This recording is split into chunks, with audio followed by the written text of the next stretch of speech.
नमस्कार दोस्तों, स्वागत है आपका अपने चैनल रिच टॉक्स में। तो दोस्तों, आज हम बात करने जा रहे हैं लोकसभा चुनाव 2024 में गूंज रही मोदी जी की लहर ने कर्नाटक में की गई सभा के दौरान कर्नाटक वासियों को स्पीच में क्या कहा। तो आइए दोस्तों, अब शुरू करते हैं। दोस्तों, 2024 में प्रधानमंत्री नरेंद्र मोदी जी का नारा एक बार फिर से कर्नाटक में किए गए दौरे की सभाओं में भाषण के दौरान गूंज उठा। जी हाँ दोस्तों, 28 अप्रैल को हमारे देश के प्रधानमंत्री नरेंद्र मोदी जी ने कर्नाटक के 4 क्षेत्रों में सभाएं आयोजित की। इन 4 क्षेत्रों के नाम कुछ इस प्रकार हैं। पहले नंबर पर है बेलगावी, दूसरे नंबर पर है उत्तर कन्नड़, तीसरे नंबर पर है दावणगेरे और चौथे नंबर पर है बेल्लारी। इन चारों ही क्षेत्रों में सभाओं के दौरान मोदी जी का नारा फिर से गूंज उठा, ना रुकूंगा, ना थकूंगा और ना ही झुकूंगा। मोदी जी ने इस पर गारंटी देते हुए कहा कि आने वाले 10 सालों में आप सभी इसका रिजल्ट देख सकते हैं। मोदी जी ने अपनी स्पीच देते हुए यह भी कहा कि भारत की उन्नति को कोई नहीं रोक सकता। जाहिर सी बात है दोस्तों, भारत की उन्नति तो पक्की ही है क्योंकि भारत के प्रधानमंत्री नरेंद्र मोदी जी हैं। इसके आगे मोदी जी ने अपनी स्पीच में यह भी कहा कि कांग्रेस के लाडले शहजादे यानी कि राहुल गांधी जी, जी हाँ दोस्तों, राहुल गांधी जी जो कि भारत के इतिहास की नॉलेज न रखते हुए भी फुल ओवर कॉन्फिडेंस के साथ भारत के राजा महाराजाओं व रानी महारानियों के बलिदानों पर उंगली उठाते हुए उन्हें अत्याचारी बताते हुए उन पर टिप्पणी कसते हैं। इस बार तो राहुल गांधी ने हद ही पार कर दी। इस बार उन्होंने छत्रपति शिवाजी का ही अपमान करना शुरू कर दिया, उन्हें अत्याचारी बताने लगे।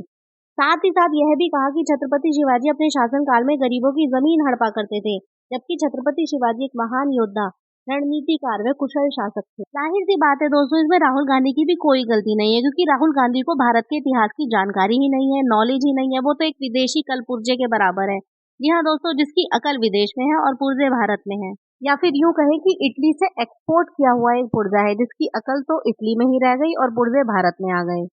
जी हाँ दोस्तों, तकरीबन 2 महीने पहले की ही बात है जब बेंगलुरु के एक रामेश्वरम कैफे में दोपहर तकरीबन 1 से 2 बजे के बीच के आसपास एक बम विस्फोट हुआ था, जिसमें तकरीबन 8 से 10 लोग घायल हो गए थे। ऐसे में राहुल गांधी ने क्या कहा? जी हाँ दोस्तों, राहुल गांधी ने कहा कि सिलेंडर फटा होगा, ब्लास्ट थोड़ा ही ना हुआ होगा।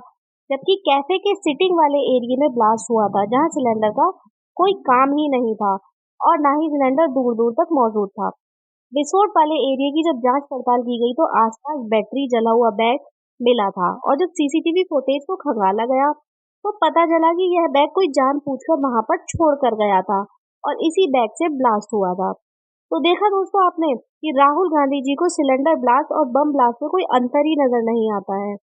तो देखा दोस्तों आपने, अब आप समझ ही गए होंगे कि राहुल गांधी की जो अकल है वो इटली में ही निवास करती है। राहुल गांधी कांग्रेस के ऐसे महान नेता हैं कि उन्हें किसी भी नाम से पुकारा जाए उन पर कोई फर्क नहीं पड़ता। बस राहुल गांधी को तो चुनाव जीतने के लिए भारत के इतिहास को टारगेट करना आता है। राहुल गांधी यह नहीं जानते कि भारत का बच्चा बच्चा भारत के इतिहास की नॉलेज रखता है, पर राहुल गांधी को तो किसी भी चीज की नॉलेज नहीं है। कभी तो ये भारत के इतिहास को लेकर उस पर टिप्पणी कसते हैं तो कभी ये भाजपा सरकार पर ही टिप्पणी कस देते हैं। इन्हें यही नहीं पता कि किसको क्या कहना चाहिए। दोस्तों, अगर आपको मेरी दी हुई जानकारी या मेरी वीडियो पसंद आई हो तो वीडियो को लाइक करें, शेयर करें, चैनल को सब्सक्राइब कर बेल आइकन को प्रेस करना बिल्कुल भी ना भूलें।